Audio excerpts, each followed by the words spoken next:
asked a Hui, traditional cake maker, what is the kind of work that you and other women in the village do?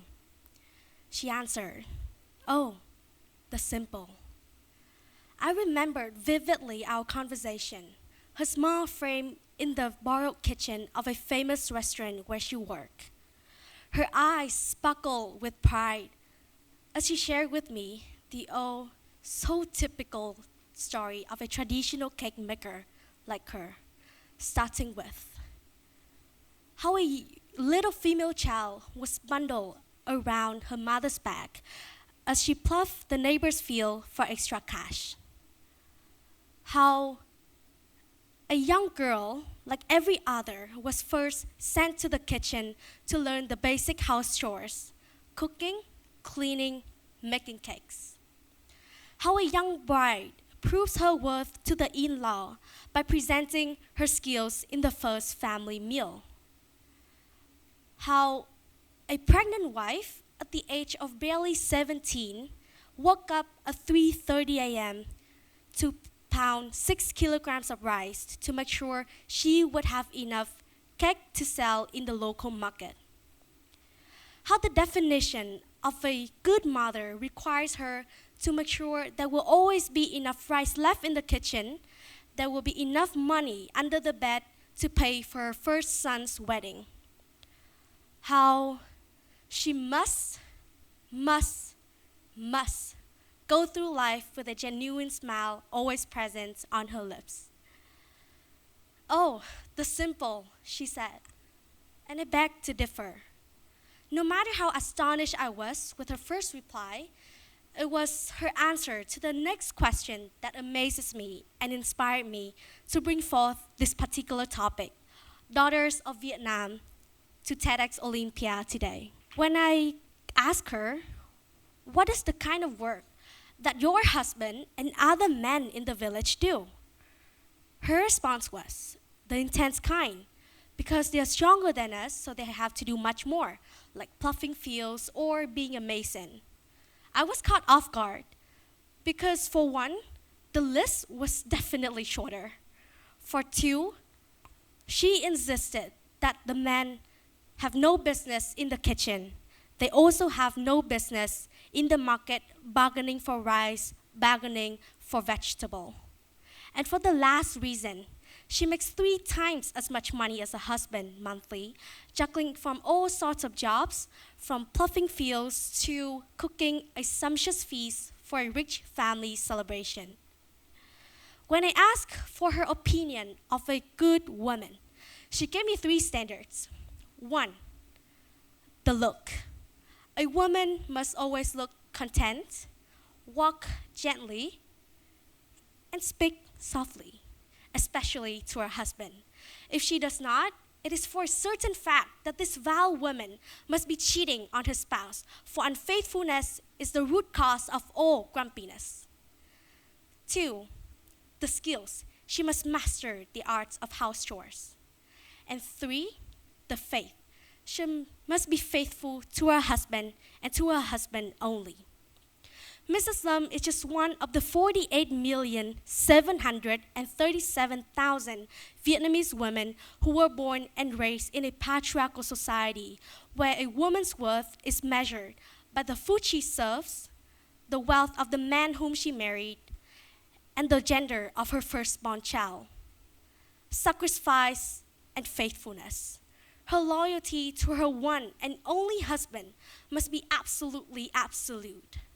Like how Princess Ngọc Tú of the Nguyễn dynasty became a monk after her husband's death, or how Queen Nam Phương spent the rest of her life in solitude even though King Bảo Đại already had a new wife.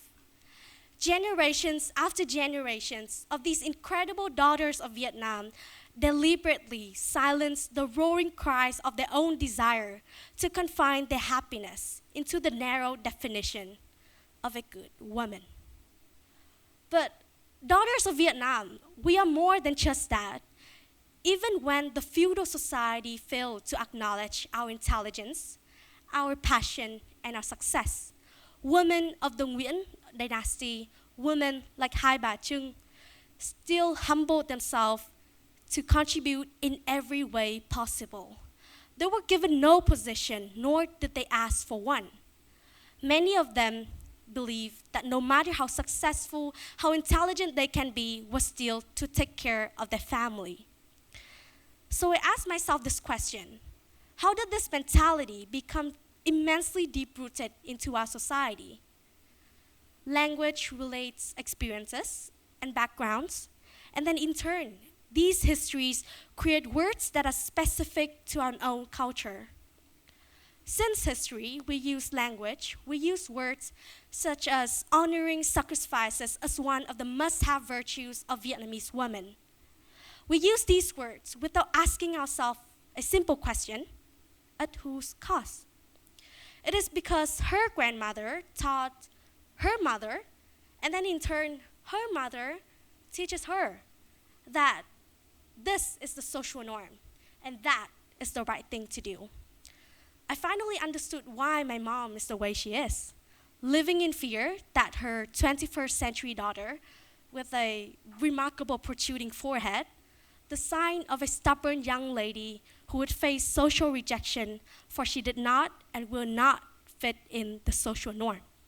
In the modern world today, there are many more women who lean in to craft their own definitions of a successful woman, be it a single mother / a freelance photographer, be it the CEO of a tech company / a single lady at the age of 50, or be it the mother of 3 / a banker. Growing up, I looked into the mirror and wondered who I would become in the next 5, 10, or 20 years. Seeking direction and mentorship, I hurried to find the perfect role model of a modern woman, with the hope that she would guide me so that I too could achieve my dream and succeed by breaking the social norm. I am my mother's daughter, and I'm the daughter of my country, Vietnam. I understand the privilege of walking at my own pace in a path well paved by generations after generations of female entrepreneurs and educators. I soon came to realize that it is not about creating a new definition of a successful woman. I also found out that it is not about finding a role model that I have to fit myself into, but it is about creating a culture where each and every one of us here celebrate different definitions of beauty and success. A mother who stays at home to take care of her kids well is successful in raising and nurturing them. A woman who delays her marriage to work and contribute to the society should be celebrated because she succeeded in going beyond what she thinks she's capable of and doing what she loves. This is what we need to do to erase the definitions that many young girls are trying to fit themselves in. This culture of acceptance and appreciation is about respecting women's choices, recognizing them for their achievements, and encouraging them to be confident in themselves, to overcome the biggest fear, unfulfilled potential. This is the only way that all of us here can help young girls to understand that they have the power to unlock their intelligence, explore their passion, and be empowered to achieve greatness. Thank you.